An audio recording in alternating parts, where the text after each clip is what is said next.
Good morning everyone, आप सभी का स्वागत है हमारे चैनल पे। डेली करंट अफेयर्स के वीडियो में आज हम डिस्कस करेंगे 26 दिसंबर 2021 के इंपॉर्टेंट करंट अफेयर्स को। और फ्रेंड्स, शुरू करने से पहले मैं आपको बता दूं कि चैनल को सब्सक्राइब करना बिल्कुल मत भूलिएगा और पसंद आए तो लाइक ज़रूर कर दीजिएगा। तो चलिए गाइस, शुरू करते हैं। फर्स्ट क्वेश्चन, राष्ट्रीय अपराध रिकॉर्ड ब्यूरो यानी कि NCRB national crime record bureau के नए निदेशक कौन बने हैं? न्यू डायरेक्टर कौन बने हैं? तो विवेक गोगिया।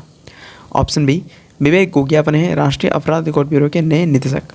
NCRB, तो NCRB यानी कि नेशनल क्राइम रिपोर्ट ब्यूरो, राष्ट्रीय अपराध रिकॉर्ड ब्यूरो, इसका स्थापना होता है 11 मार्च 1986 में। और इसका हेडक्वार्टर की बात करें यानी कि मुख्यालय तो इसका न्यू दिल्ली में है। देखिए फ्रेंड्स, यहाँ पर अदर ऑप्शन की बात करें तो मोहित जैन कुछ दिन पहले ही INS यानी कि इंडियन न्यूज़पेपर सोसाइटी के नए चेयरमैन बने थे, मोहित जैन। ऑप्शन ए में आपको दिख रहा होगा।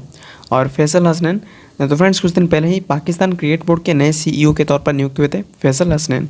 और संजीव मेहता जो कि फिक्की के नए अध्यक्ष बने हैं, इन्होंने जगह लिया है उदय शंकर का। और अगर मैं आपसे पूछूं कि फिक्की के नए DG कौन बने यानी कि डायरेक्टर ऑफ जनरल बने हैं, अरुण चावला। अगला क्वेश्चन, बैचलर डैड पुस्तक को किसने लिखा है? देखिए फ्रेंड्स, एक नई किताब लॉन्च हुई है जिसका नाम है बैचलर डैड। इस पुस्तक को लिखा है तुषार कपूर ने। ऑप्शन ए, तुषार कपूर ने लिखा है बैचलर डैड किताब को। अच्छा, तो फ्रेंड्स तुषार कपूर जो कि एक एक्टर है, इन्होंने ही लिखा है नई किताब जिसका नाम है बैचलर डैड। और मैंने जो ऑप्शन सेट किया है ये सारे एक्टर्स ही है। और इन्होंने जो किताब लिखा है मैं आपको बताऊंगा। समीर सोनी जो कि एक एक्टर है, इन्होंने एक किताब लिखा है जिसका नाम है माई एक्सपेरिमेंट विद साइलेंस। और एक किताब है जो my experiment with truth, Mahatma Gandhi ji ने लिखा है। सोनू सूद ये भी एक एक्टर है और इनका एक किताब है जिसका नाम है आई एम नो मसीहा। हाल ही में अनुपम खेर की एक किताब आई थी जिसका नाम है your best day is today. तो आप लोग इन सभी को कनेक्ट करके याद रखिएगा। हाल ही में मदर टेरेसा मेमोरियल अवार्ड किसने जीता है? अनिल प्रकाश जोशी। अनिल प्रकाश जोशी ने जीता है Mother Teresa memorial award. Anil Prakash Joshi ने मदर टेरेसा मेमोरियल अवार्ड क्यों जीता? क्योंकि सामाजिक न्याय के लिए इन्हें दिया गया है Mother Teresa memorial award.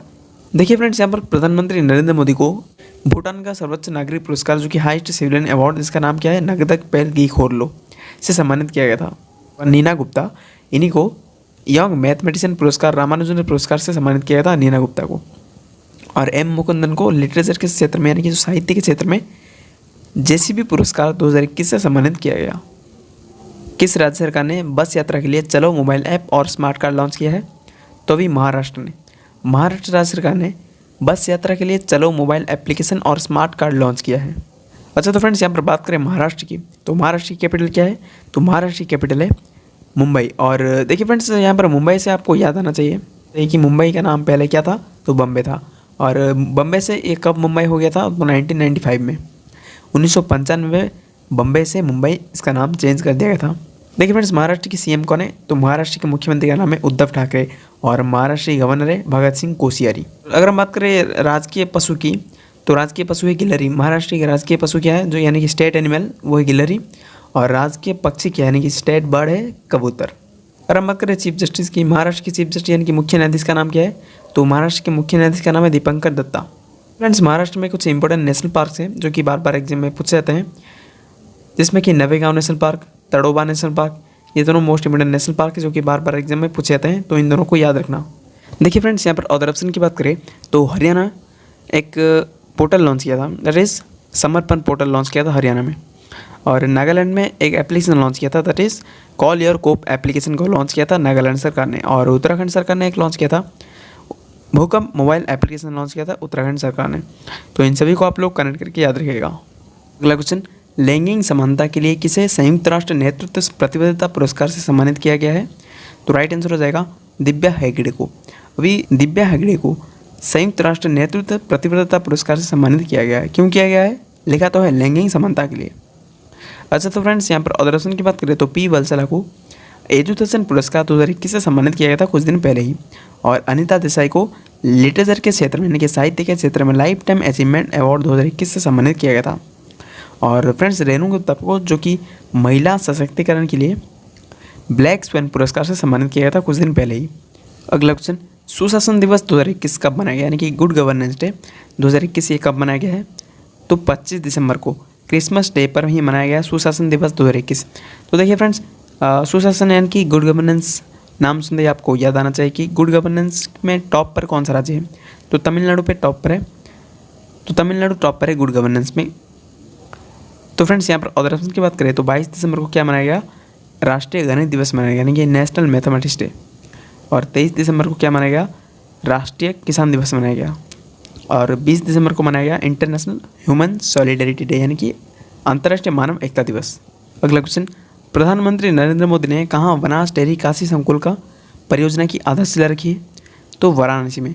Uttar Pradesh के वाराणसी शहर में प्रधानमंत्री नरेंद्र मोदी ने बनास डेयरी काशी संकुल की परियोजना की आधारशिला रखी है। 30 एकड़ में फैले इस डेयरी का निर्माण 475 करोड़ रुपए की लागत से किया जाएगा। इसमें रोज़ाना 5 लाख लीटर दूध के प्रसंस्करण की सुविधा होगी। इससे होगा क्या कि फ्रेंड्स, ग्रामीण अर्थव्यवस्था मजबूत होगी और किसानों को प्रगति के नए अवसर मिलेंगे। तो फ्रेंड्स, वाराणसी में प्रधानमंत्री नरेंद्र मोदी ने बनास डेयरी काशी संकुल का परियोजना की आधारशिला रखी है, इसे आपको याद रखना है। अगला क्वेश्चन, न्यायमूर्ति संजय कुमार मिश्रा को किस उच्च न्यायालय का कार्यवाहक मुख्य न्यायाधीश, देखिए फ्रेंड्स यहाँ पर जो लिखा है कार्यवाहक यानी कि एक्सिक्यूटिव कार्यवाहक मुख्य न्यायाधीश नियुक्त किया गया है, तो राइट आंसर हो जाएगा उत्तराखंड उच्च न्यायालय। उत्तराखंड उच्च न्यायालय में संजय कुमार मिश्रा को कार्यवाहक मुख्य न्यायाधीश के रूप में नियुक्त किया गया है। तो फ्रेंड्स, इन्होंने किसकी जगह लिया है, तो राघवेंद्र सिंह चौहान का, मतलब कि इनसे पहले कौन थे, राघवेंद्र सिंह चौहान। अब हम बात करेंगे उत्तराखंड की, तो उत्तराखंड की राजधानी क्या है, तो उत्तराखंड की राजधानी है देहरादून और गैरसैंण। देखिए फ्रेंड्स, गैरसैंण समर कैपिटल है, मतलब कि ग्रीष्मकालीन कैपिटल है, और शीतकालीन कैपिटल है देहरादून। अभी तो शीत चल रहा है, अभी तो विंटर चल रहा है ना, तो देहरादून ही अभी कैपिटल होगा। उत्तराखंड के सीएम कौन है, यानी कि मुख्यमंत्री का नाम है पुष्कर सिंह धामी, जो कि नए बने हैं कुछ महीने पहले ही। और उत्तराखंड के गवर्नर का नाम क्या है, तो गुरमीत सिंह। पहले तो बेबी रानी मौर्य थी, लेकिन उनके रिटायरमेंट के बाद अभी बने हैं गुरमीत सिंह।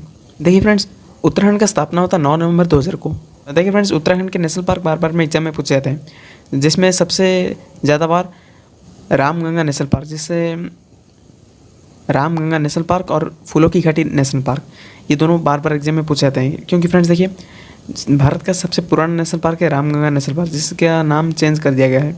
इसका पुराना नाम क्या था, तो उसका पुराना नाम था जिम कॉर्बेट नेशनल पार्क। और जिम कॉर्बेट नेशनल पार्क नाम से पहले भी इसका एक नाम था, जिसका नाम था हेली नेशनल पार्क। इसको एस्टेब्लिश किया गया था 1936 में। ये valley of flower national park भी यहाँ पर मौजूद है, जो कि बार बार एग्जाम में पूछे जाते हैं।